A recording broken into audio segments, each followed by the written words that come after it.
ஒவ்வொரு மாதமும் 1 கோடிக்கும் அதிகமான பார்வையாளர்களை சென்று சேரும் பேசு தமிழா பேசு சேனலில் உங்கள் நிறுவனத்தை விளம்பரப்படுத்த வேண்டுமா? திரையில் தெரியும் எண்ணை இப்போதே தொடர்பு கொள்ளுங்கள். ஆன்டிக்ஸ் கிளாக்ஸ் எனப்படும் மிக பழமையான கடிகாரங்கள் நம்முடைய அலுவலகத்தில் சிறப்பு தள்ளுபடியில் விற்பனைக்கு உள்ளது. தொடர்பு கொள்ள வேண்டிய தொலைபேசி எண் 9092547007.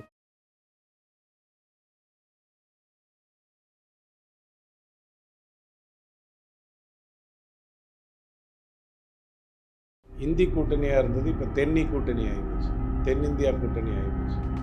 இதில் ஒரு அவலம் என்னென்னா, தென்னிந்தியாவில் 3 மாநிலத்தில் காங்கிரஸ் தான் முதலமைச்சர். அப்போ யார் வந்திருக்கணும்? நம்ம ராகுல் காந்தி ஐயா வந்திருக்கணும். ஏன் வரல? வடக்குலேருந்து கிழக்குலேருந்து மேற்குலேருந்து ஏன் காங்கிரஸ்லேருந்து யாரும் வரல அப்படிங்கிறது ஒரு குற்றச்சாட்டு. 2024க்கு முன்னாடி செந்தில் பாலாஜி அவர்கள் கைது செய்யப்பட்டார். ஸோ அதே மாதிரி 2026 எலெக்ஷனுக்கு முன்னாடியே கைது செய்யப்படுவார், அவர் தான் டார்கெட் பண்ணுறாங்க அப்படிங்கிற மாதிரிலாம் சமூக வலைதளங்களில் பேசப்படுது. கனிமொழி அம்மா கூட தான் காங்கிரஸ் தேர்தலுக்கு 1 வாரம் முன்னாடி கைது பண்ணிச்சு. பிஜேபி அதிமுக அந்த கூட்டணி 2026 ஏற்பட வாய்ப்பு சத்தியமா இல்லை. அண்ணாமலை ஐயா என்கிட்ட இந்த குறிப்பிட்ட நபருடைய ஃபோன் ட்ராக் இருக்கு, அதை நான் வெளியிடுவேன், காவல்துறை விஷயத்தில் எங்கேயாவது தப்பு பண்ணீங்கன்னா நான் இதை வெளியிடுவேன்னு சொன்னார் இல்லையா? அதை அவர் ஏதோ ஒரு விதத்தில் செய்தாக வேண்டும்னு நான் நினைக்கிறேன். சீமான் ஐயா சொல்றதுல எனக்கு உடன்பாடு இல்லை.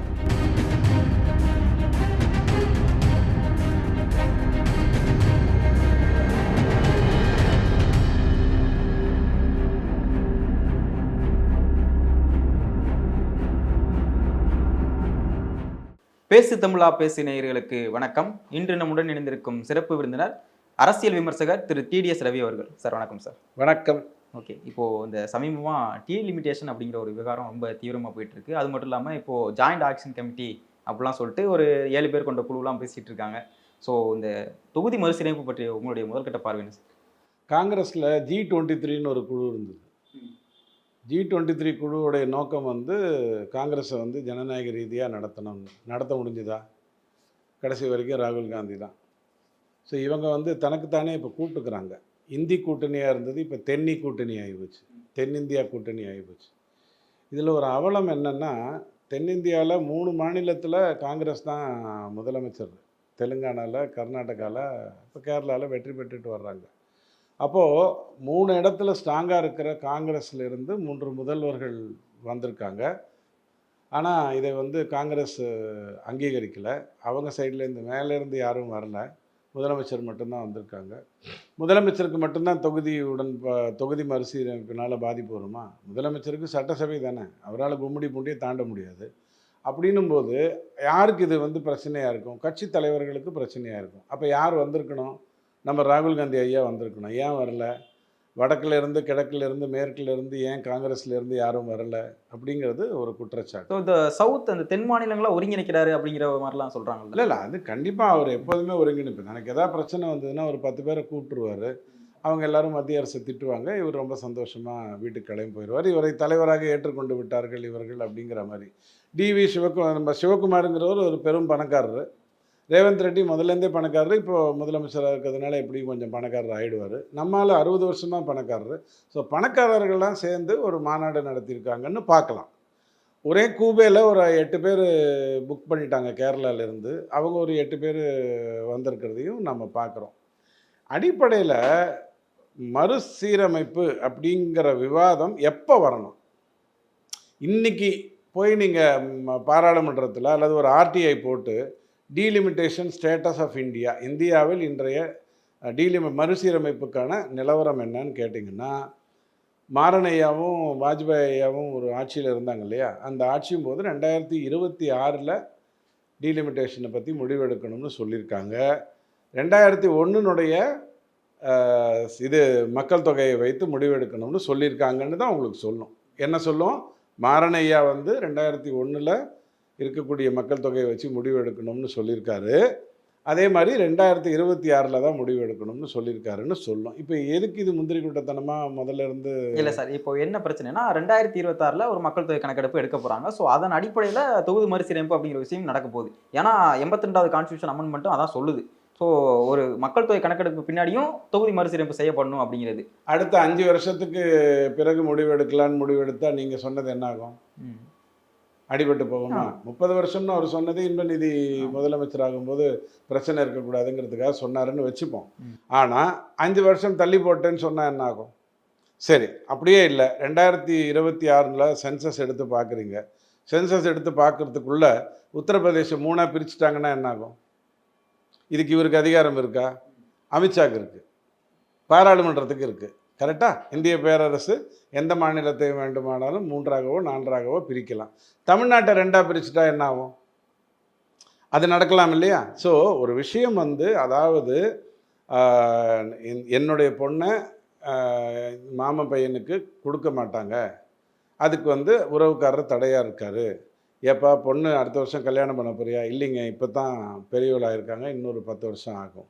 அதுக்கேயா இப்போயே கூப்பிட்டு பேசுகிற? இல்லை இப்போவே ஒப்பந்தம் போடு அப்படிங்கிற மாதிரி இதை ஒரு நகைச்சுவையாக பேச வேண்டிய அவசியம் எனக்கு ஏன் வருதுன்னா, இப்போது ஒரு பில்டிங் உங்களால் வாங்க முடியாதுன்னு ஆயிடுச்சுன்னு வச்சுக்கோங்களேன். நான் விற்க மாட்டேங்கிறேன், உங்களுக்கு நீங்கள் வந்து வாங்கணும்னு நினைக்கிறீங்க. உடனே என்ன பண்ணுவீங்க? அந்த பில்டிங்கில் பூதம் இருக்குது, பேய் நடமாடுது அப்படின்னு சொல்லிட்டீங்கன்னா எவனும் அந்த வீடை வாங்க மாட்டான்.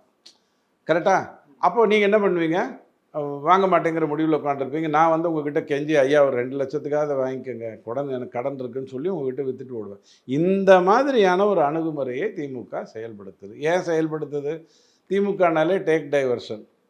டேக் டைவர்ஷன்னா இங்கே டாஸ்மாகை பற்றி பேசக்கூடாது, அதுக்காக சம்பந்தம் இல்லாமல் இந்த பேச்சு. ரைட். இப்போது நாளைக்கு வந்து உத்தரப்பிரதேசுக்கு 40 சீட் கொடுத்துட்டாங்க அதிகமாக, பீகாருக்கு 20 சீட் கொடுத்துட்டாங்க மக்கள் தொகை அடிப்படையில். 2001 வச்சே கொடுத்துட்டாங்கன்னு வச்சுக்கோங்க. 71 வைத்தும் கொடுக்கலாம். நல்லா புரிஞ்சுக்கோங்க, 71 இவங்க சொல்கிறாங்க இல்லையா, 71 வைத்து கூட அதிக சீட்டு கொடுக்கலாம். ஏன்னா அப்போ தான் முதல்ல தப்பு நடந்தது. எந்தெந்த மாநிலங்களில் வந்து ஆள் கம்மியாக இருந்தாங்கங்கிறது உங்களுக்கு தெரியணும். இது உத்தரகாண்டை பொறுத்த வரைக்கும் 5 சீட்டு 5 எம்பி தான். அதனுடைய பாப்புலேஷன் என்னன்னு தெரிஞ்சிச்சுன்னா, இன்னைக்கு இல்லை 71லேயே அதனுடைய பாப்புலேஷன் என்னன்னு உங்களுக்கு தெரிஞ்சிச்சுன்னா அதிர்ச்சியாக இருக்கும். ஸோ 71 வைத்து பார்த்தாலே இந்த டிஸ்கிரிஷன் வந்து இருக்குது, அதை சரி செய்யணுங்கிறது தான் அடிப்படையாக வரும். ரைட். அடுத்தது உங்களுடைய கேள்வி என்ன? ஐயா எப்படி ராகுல் ஜெயிக்க மாட்டார், காங்கிரஸ் ஊற்றி மூடிக்கும், வடக்கில் நீங்கள் தான் ஜெயிப்பீங்க, வடக்கு கிழக்கு மேற்கு நீங்கள் தான் ஜெயிப்பீங்க, அதனால் உங்ககிட்ட சீட் அதிகமாக வந்துடும், உங்களுக்கு அதிகாரம் அதிகமாக வந்துடும். இது ஒப்புதல் வாக்குமூலம் தானே? இப்போது 300 சீட் அதிகமாகுதுன்னு வச்சுக்கோங்க, வடக்குக்கு பேச்சுக்கு சொல்கிறோம், வடக்கு கிழக்கு மேற்குக்கு வந்து 300 சீட் அதிகமாக கொடுக்கணும்னு சொல்லிட்டாங்க. ராகுல் காந்தி ஐயா ஒரு 300 சீட்டில் நின்றா நான் 99ல் ஜெயிச்சிருக்கேன், 600 சீட்டில் நின்றா நான் குறைஞ்சது 188 ஜெயிச்சிருவேன் அப்படின்னு சொல்லி அவரும் குதிச்சிட்டாருன்னு வச்சுக்கோங்க. என்ன ஆகும்? உத்தரப்பிரதேசிலேருந்தோ பீகார்லேருந்தோ தேர்ந்தெடுக்கப்படுறவங்க தான் பிரதம மந்திரி ஆவாங்க. அப்படி தானே உங்களுடைய அச்சம்? இன்னி வரைக்கும் இந்திய பிரதமர்கள் உத்தரப்பிரதேசிலேருந்து வந்தவங்க எத்தனை பேர்?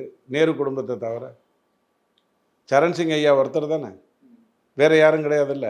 சரண் சிங் ஐயா ஆட்சியை கவுத்ததாரு உத்தரப்பிரதேசிலேருந்து வந்த அதே நேரு குடும்பம் தானே.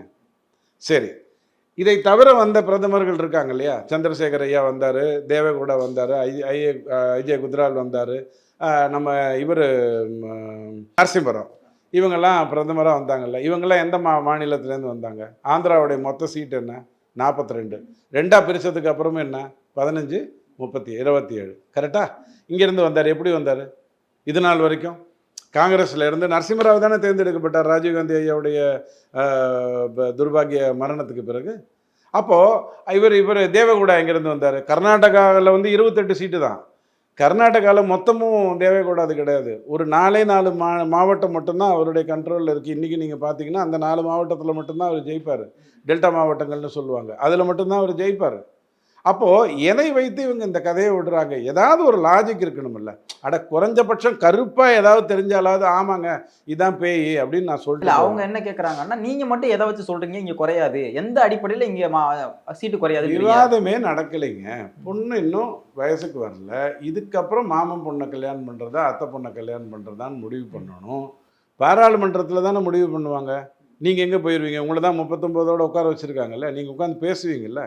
39 பேர் பேசுவாங்க, அல்லது குறைஞ்சபட்சம் சேம்னு கத்துவாங்க, இல்லைன்னா கையாமையான்னு ஏதாவது கத்தின்னு இருப்பாங்கல்ல, ஏதோ ஒன்று பண்ணுவீங்கல்ல. நீங்கள் 39 பேர் இருப்பீங்க. ஆந்திராவிலேருந்தும் கர்நாடகாவிலேருந்தும் உங்கள் ஆளுங்க எப்படியும் இந்தி கூட்டணியில் குறைஞ்சபட்சம் 230 பேர் இருக்காங்க இல்லையா? அவங்களாம் எப்படியும் பேசுவாங்களா இல்லையா? அவங்க பேசி பாராளுமன்றத்தில் தானே முடிவாகணும். பாராளுமன்றத்தில் முடிவானாலும் பாராளுமன்றத்தில் முடிவாயிட்டா சட்டமாயிடுமா? ராஜ்யசபாவில் முடிவாகணும்ல. ராஜ்யசபா எந்த அடிப்படையில் போகுது? 71 பாப்புலேஷனில் 71 பாப்புலேஷன் படி தமிழ்நாட்டுக்கு 34 பேர் இருந்தால் ஒரு எம்பி, வேறு எதுக்கு 26 இருந்தாலே ஒரு எம்பி, வேறு எதுக்கு 48 இருந்தால் தான் ஒரு எம்பின்னு இருக்கா இல்லையா? அதன் அடிப்படையில் தானே முடிவாகும். இப்போ எதுக்கு சம்பந்தமே இல்லாமல் வேற என்ன காரணம் சார் இருக்கும்? எதுக்காக இந்த டைவர்ஷன் பாலிடிக்ஸ்? டேக் டைவர்ஷன் தானே இவங்களுடைய வேலையே. அதாவது உங்கள் கவனத்தை திசை திருப்புறது தான் அவங்களுடைய வேலை. ரொம்ப பழைய ஜோக்கு தான் இருந்தாலும் சொல்கிறேன். எங்கப்பா என்னப்பா தேடிட்டு இருக்கிற? இந்த மாதிரி காதிலிருந்து தொங்கட்டான் விழுந்துருச்சு தேடிட்டு இருக்கிறேன். எங்கே தொலைச்சேன்? அங்கே தொலைச்சேன். ஏன் இங்கே தேடுற? அங்கே இருட்டாக இருக்குது அப்படிங்கிற மாதிரி ஒரு முட்டாள்தனத்தை யாராலையாவது பேச முடியுமா? இந்த வழக்கில் எங்கேயாவது ஒரு நியாயம் இருக்கா? அதிக மக்கள் தொகை இருக்கிற இடத்துலேருந்து பிரதம மந்திரிகள் வந்திருக்காங்களா? வரலை. கம்மியான இடத்துலேருந்து வராமல் போனாங்களா? வந்திருக்காங்க. எல்லாரையும் கவுத்து விடுற வேலையை யார் பண்ணா? அந்த நேரு குடும்பம் தான் பண்ணிச்சு. இது வரைக்கும் கவுத்து விட்டதெல்லாம் நேரு குடும்பம் தான் பண்ணிச்சு. இன்னி வரைக்கும் பிஜேபி எங்கேயாவது ஒரு இடத்துல வந்து ஒரு ஆட்சியை மாற்றணுங்கிற எண்ணமோ அல்லது அங்கே இருக்கக்கூடிய அந்த கட்சியை சுவாகா பண்ணணுங்கிற ஒரு எண்ணமோ வந்துதா? சிவசேனாவை உதாரணமாக சொல்வீங்க. சிவசேனா ஜெயிச்சதே பிஜேபி கூட்டணியிலேருந்து தான். 2வது முறை பிஜேபி கூட்டணியில் தான் ஜெயிச்சுது. பிஜேபியை ஏமாற்றிட்டு சரத்பவார் அண்டு காங்கிரஸை வச்சு ஒரு ஆட்சி பண்ணிச்சு. ஹிந்துத்துவாவை நீங்கள் மீறுறீங்கன்னு சொல்லி அங்கேருந்து ஷிண்டே வெளில வந்தார். ஸோ எங்கேயுமே ஒரு தவறு நடக்காததுக்கு தேவையில்லாமல் ஒரு 14 பேரை, அதுவும் 8 பேர் கேரளாலேருந்து கூட்டிகிட்டு வந்து உட்கார வச்சுக்கிட்டு நீங்கள் மத்திய அரசை திட்டுவீங்க. நாளைக்கு காவேரி பிரச்சனை வரும். நீங்களும் சிவகுமாரும் பேசினா காவேரி நீர் தமிழ்நாட்டுக்கு வந்துட போகுது. ஆனால் நீங்கள் மத்திய அரசை திட்டுவீங்க. விட்டா சட்டசபை கூட்டிட்டு வருவீங்க. சட்டசபையில் என்ன பண்ணுவாங்க? எல்லாரும் திட்டுவாங்க. இல்லை, இந்த இப்போ என்டிஏ கூட்டணியிலே இல்லாத ஜெகன்மோகன் ரெட்டி கூட அறிக்கை விடுறாரு, நாங்கள் குறைஞ்சா ஏற்றுக்க மாட்டோம். ஜெகன்மோகன் ரெட்டி குறைஞ்சா ஏற்றுக்க மாட்டோங்கிறது எப்போ பேசியிருக்கணும்?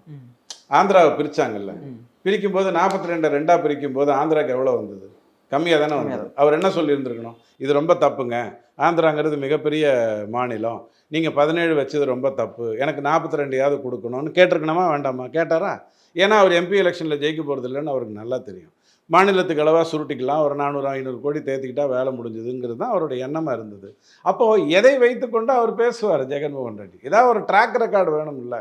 நேற்று வரைக்கும் கால் வலிக்குதுன்னு சொன்னால் இன்றைக்கி நான் வந்து உங்களை டாக்டர்கிட்ட கூப்பிட்டு போய் ஆப்ரேஷன் பண்ண சொல்லுவேன். ஒன்றையுமே சொல்லலையே.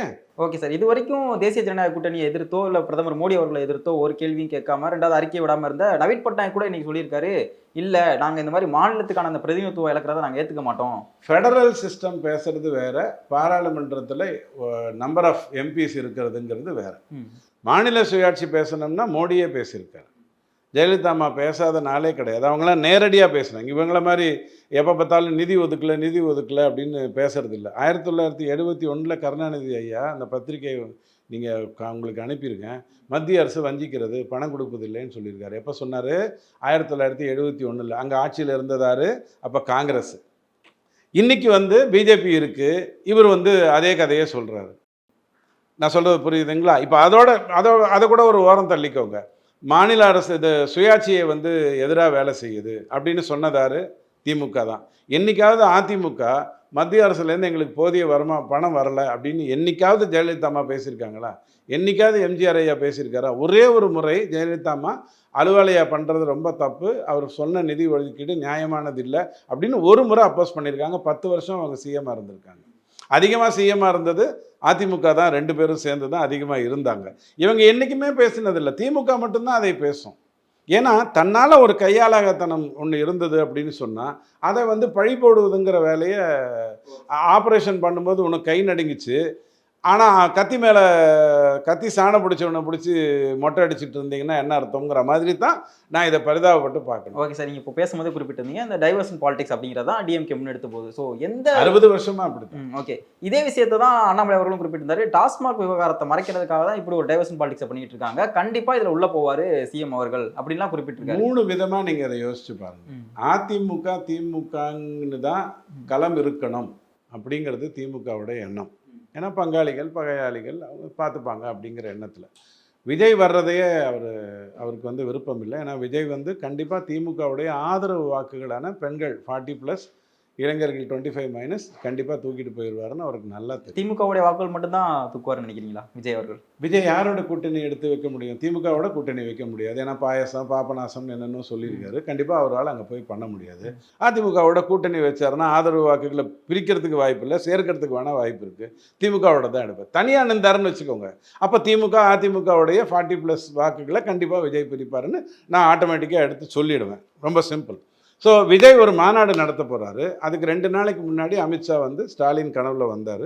கரெக்டாக கனவுல வந்து 8 குறைக்க போகிறேன் அப்படின்னாரு. ஸ்டாலின் உடனே பயந்து எந்திரிச்சு போய் இதெல்லாம் குறைக்கக்கூடாது அப்படின்னு சொல்லிட்டு அவர் வந்து பேச ஆரம்பிச்சிருக்கார். நடந்ததா இல்லையா? நம்பர் 1. விஜய் மாநாடு ஒன்றும் பெருசாக நடக்கலை. அவரே பாவம் பயங்கரமாக சொதப்பிட்டார். எதுக்கு கெட் அவுட்டுன்னு சொன்னாருன்னே தெரியல. அந்த மாநாடு ஊற்றிக்கிச்சு. உடனே இவங்க என்ன பண்ணாங்க, இந்த டாஸ்மாக் பிரச்சனை வருது.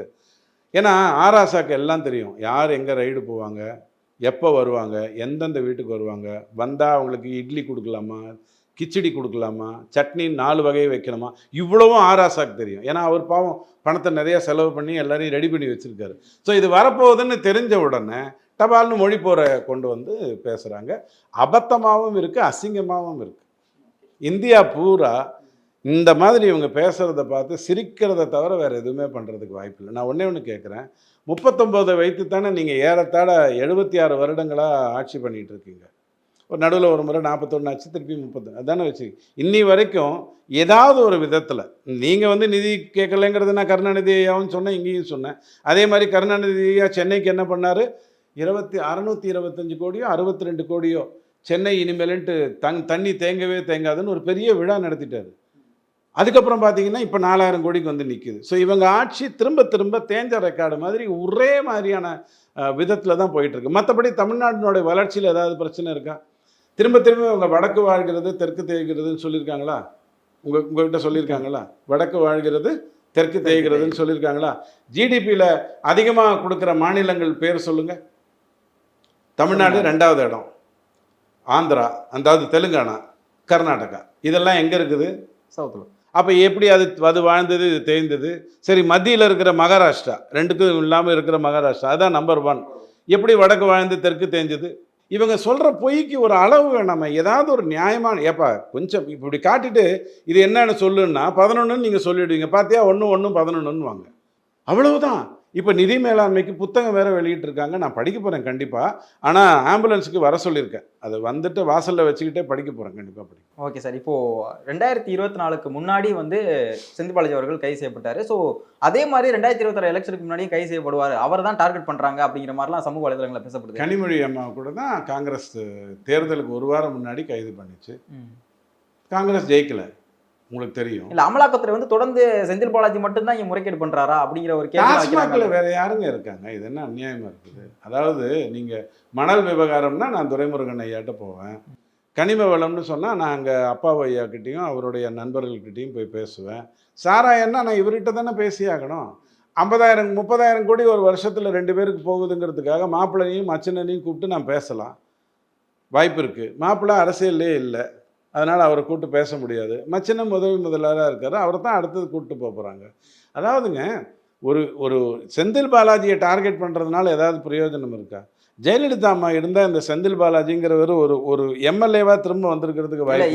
ஏன் இந்த டார்கெட் அப்படின்னா, கொங்கு மண்டலத்தில் அவர் கொஞ்சம் அந்த கொங்கு பெட்லேயே நல்லா ஸ்ட்ராங்காக இருக்காரு. ஸோ இவரை வந்து டார்கெட் பண்ணால் அங்கே இன்னும் வீக்கெண்ட் பண்ணலாம். அப்படி கொங்கு மண்டலத்தில் கடைசியாக வெற்றி பெற்றது, அதிமுக வெற்றி பெற்றது 2024 இல்லை, உங்களுக்கு தெரியும். 19லையும் சட்டசபையில் 21 வெற்றி பெற்று, பட் 19 வந்து 1 21 அப்போ செந்தில் பாலாஜி தானே இருந்தார். எப்படி அதிமுக அதுக்கப்புறம் நடந்த அந்த உள்ளாட்சி தேர்தலெல்லாம் கொஞ்சம் ஸ்ட்ராங்கான வெற்றி பெற்றிருக்காங்க. உள்ளாட்சி தேர்தலுங்கிறதெல்லாம் ரவுடிகளை வைத்துக்கொண்டு நடத்துகிற ஒரு சாதாரணமான ஒரு விஷயம். அதுக்கு வந்து பெரிய இதெல்லாம் தேவையில்லை. உள்ளாட்சி தேர்தலில் தேர்தல் ஆணையம் நடத்துதுன்னு நீங்கள் பேருக்கு சொன்னாலும் இங்கே இருக்கக்கூடிய அதிகாரிகள் தான் அதை பார்த்துக்கிறாங்க. அதனால் அதை பற்றி பேசி பிரயோஜனம் இல்லை. இந்த இடைத்தேர்தலை வேணால் பேசுங்க, அதுக்கு வேணால் செந்தில் பாலாஜி கரெக்டாக டார்கெட் பண்ணார்.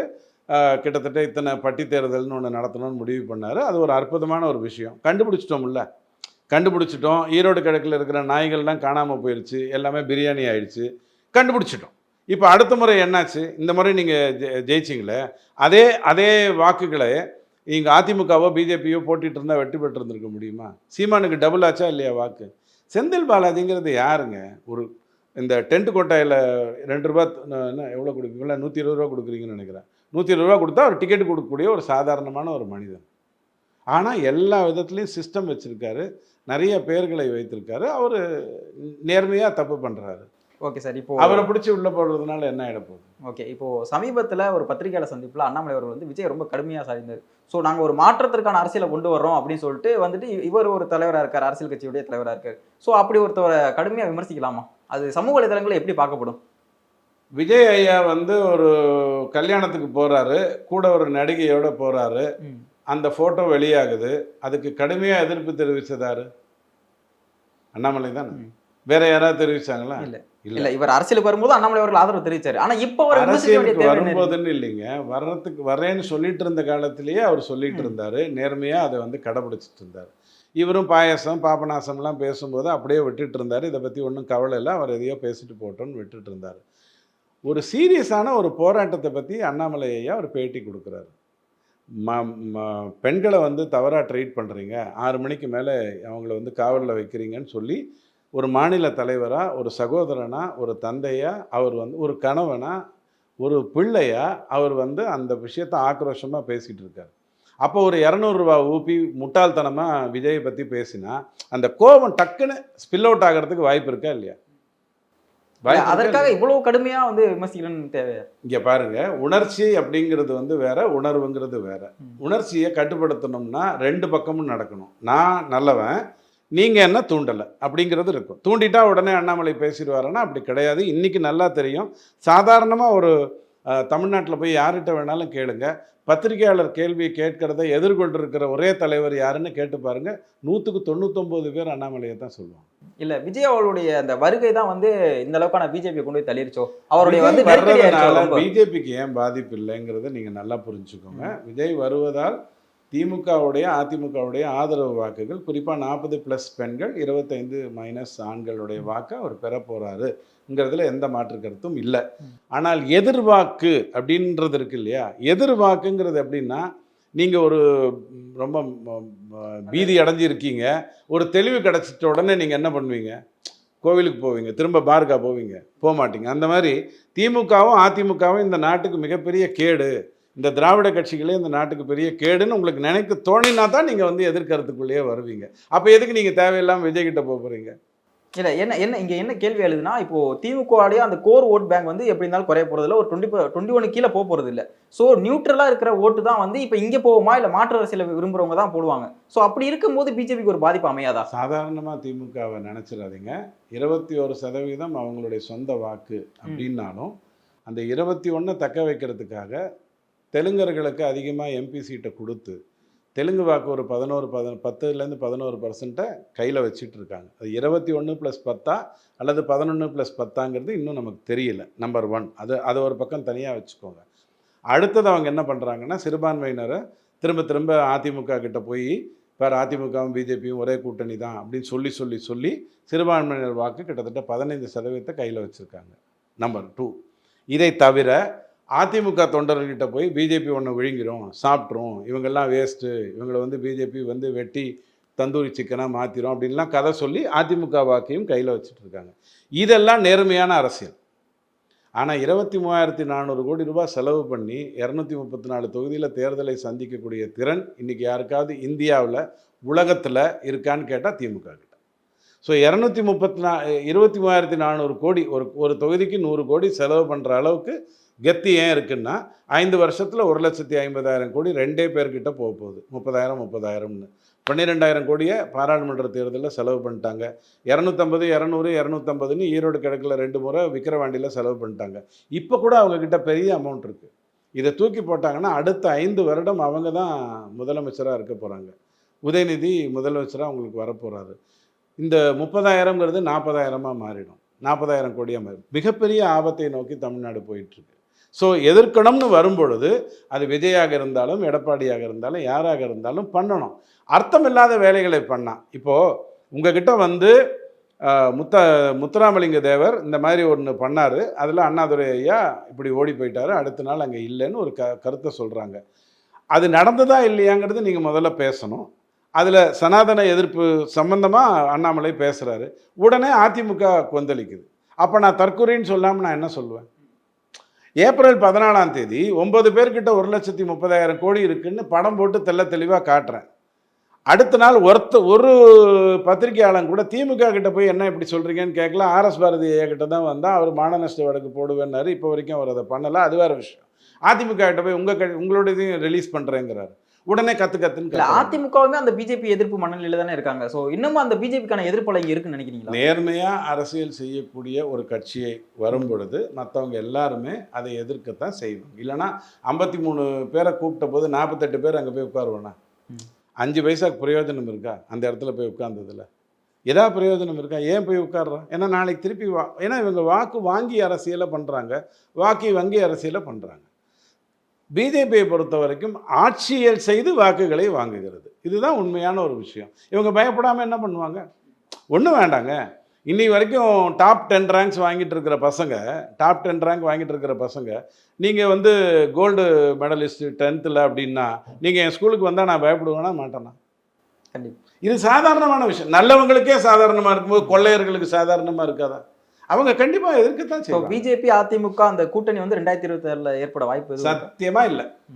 ஒரு ஒரு ஒரு ஒரு ஒரு சதவிகிதம் கூட இல்லை.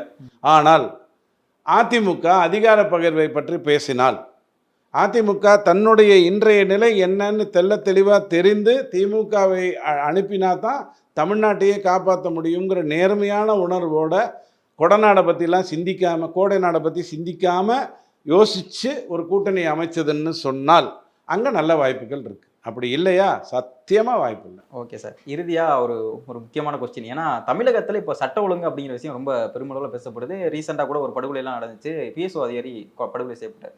ஸோ சட்ட ஒழுங்கை எப்படி பார்க்குறீங்க? இல்லை, அவர் தான் அப்பா தான் அழகாக சொல்லிட்டாரு. கொலைகள் குற்றங்கள்லாம் குறைஞ்சிருக்குங்க. ஓகே, 10 பேர் செத்து போயிட்டாங்க, 40 பேர் கற்பழிக்கப்பட்டாங்க, 20 பேர் ஜேப்டி நடந்துருச்சு, 30 பேர்கிட்ட குடும்ப தகராறில் கொலை நடந்துருச்சு, 40 பேர் தூக்கு போட்டு செத்து போயிட்டாங்க. இது போன வருஷத்தோடு நீங்கள் கம்பேர் பண்ணிங்கன்னா 3 கம்மி ஆயிடுச்சு, 10 கம்மி ஆயிடுச்சு, 20 கம்மி ஆயிடுச்சுன்னு ஒரு அப்பா பேசுகிறார். முதலமைச்சர் இல்லை. முதலமைச்சர் அப்படி பேசினா நான் ஒத்துப்பேன். என் ரெக்கார்டு வந்துச்சுன்னா நான் என்ன பண்ணுவேன்? ஓ ஆமாங்க, போன வருஷத்தோட இந்த வருஷம் குறைஞ்சி. இல்லை, சட்டமன்றத்தில் ஒரு உண்மையான விஷயங்களை தானே எடுத்து வைக்க முடியும். இல்லைனா மீறினா உரிமை மீறல் வரும். ஏங்க, ஒரு பெண்ணுக்கு ஒரு தவறு நடந்திருக்கு, அண்ணாமலை இறங்கி அடிக்கிறாரு. அந்த சார் யாருன்னு இன்னி வரைக்கும் தெரியல. நாளைக்கு ஒரு பெண்ணுக்கு நடந்ததுன்னா அவள் வெளில வருவாளா? கண்டிப்பாக. அப்புறம் ஒரு போலீஸை விட்டிங்கன்னு வச்சுக்கோங்களேன். நம்ம தமிழ்நாடு போலீஸ், இந்தியாவில் இருக்கிற உலகத்தில் இருக்கிற எந்த போலீஸையுமே சுதந்திரமாக செய்ய விட்டிங்கன்னா அவங்க கேஸை மேஞ்சி எடுத்து கொண்டு வந்துடுவாங்க. அவங்களால பண்ண முடியாதே இந்த உலகத்தில் கிடையாது. ஆனால் நீங்கள் அவங்கள கட்டுப்படுத்துறீங்க, அவங்கள வந்து உண்மையை சொல்கிறதுக்கு மறைக்கிறீங்க. அதனால தான் உங்களுக்கு இந்த மாதிரியான தவறுகள்லாம் வருது. தமிழ்நாட்டில் திமுக வந்துச்சுன்ன உடனே அது ரவுடி ராஜ்யமாக தான் இருக்கும். போலீஸ் மட்டுப்படுத்தப்படுவார்கள். இது தெரிந்த விஷயம். போதை கண்டிப்பாக இருக்கத்தான் செய்யும். எந்த பொண்ணுங்க தைரியமாக வந்து தனக்கு ஒரு தப்பு நடந்ததுங்கிறத சொல்லும்?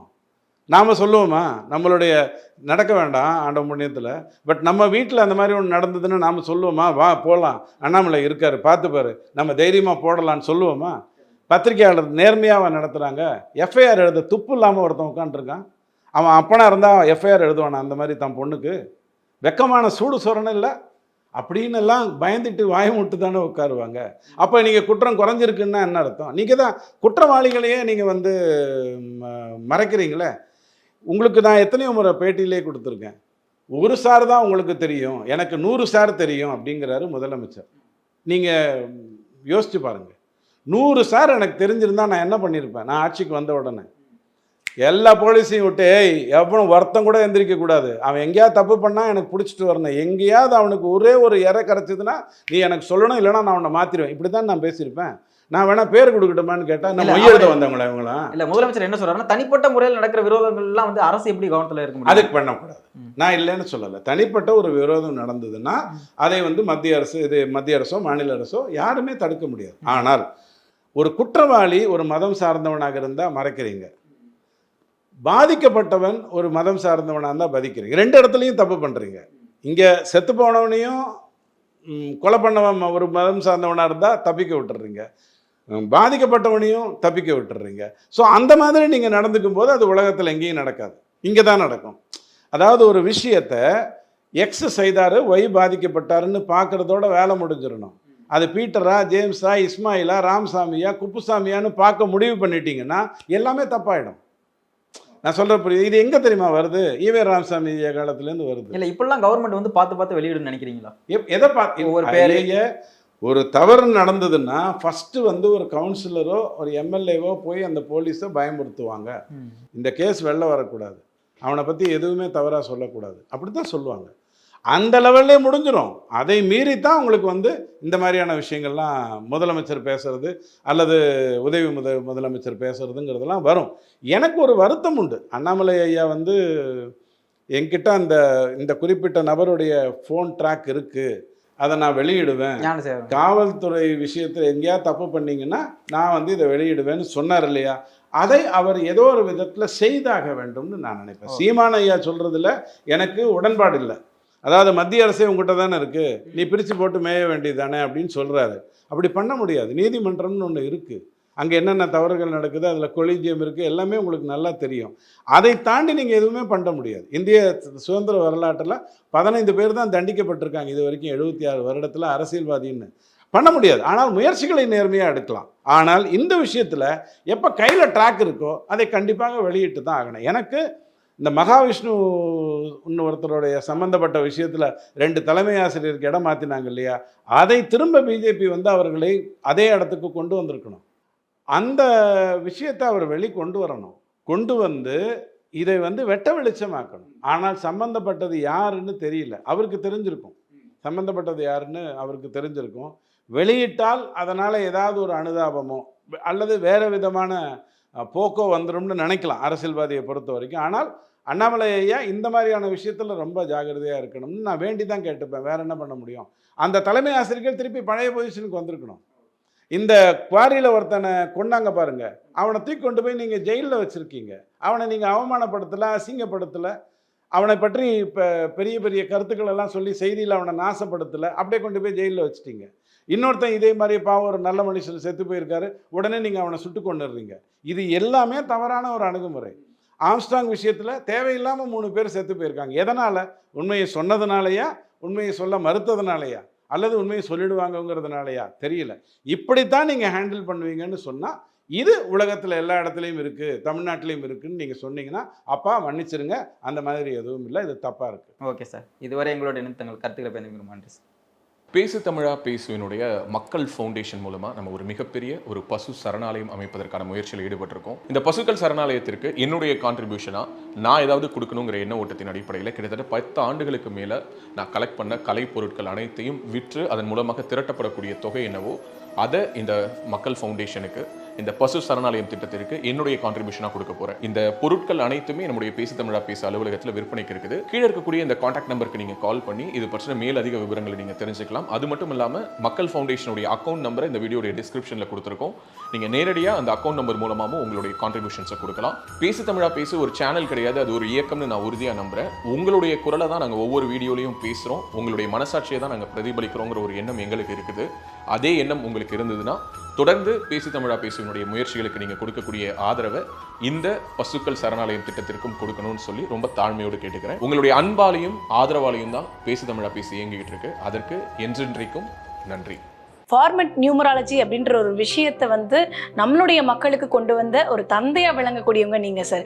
அந்த ஃபார்மெட் நியூமராலஜியில் உலக மக்களே வியந்து பார்க்கக்கூடிய அளவுக்கு ஒரு ரகசிய பொக்கிஷம் நான் வச்சிருக்கேன் அப்படின்னா எந்த விஷயத்தை எங்களுக்காக நீங்கள் சொல்லுவீங்க சார் பொக்கிஷமா? ஒரு ஃபேமிலி இருக்குது, அந்த ஃபேமிலிக்குள்ள இந்த நம்பர் கட்டாயம் இருந்தே ஆகணும். அந்த நம்பர் இல்லாமல் அந்த ஃபேமிலியில் யாருக்குன்னே ஒருவருக்கு அந்த கட்டாயம் இருக்கும். இந்த மாதிரி ஆன்மீகம் மற்றும் ஜோதிடம் சார்ந்த இன்னும் பல வீடியோக்கள் பார்க்கணுமா? மறக்காம திருவருள் டிவிக்கு சப்ஸ்கிரைப் பண்ணுங்க. திருவருள் டிவியுடைய சேனல் லிங்க் இந்த வீடியோடைய டிஸ்கிரிப்ஷன்ல இருக்கு.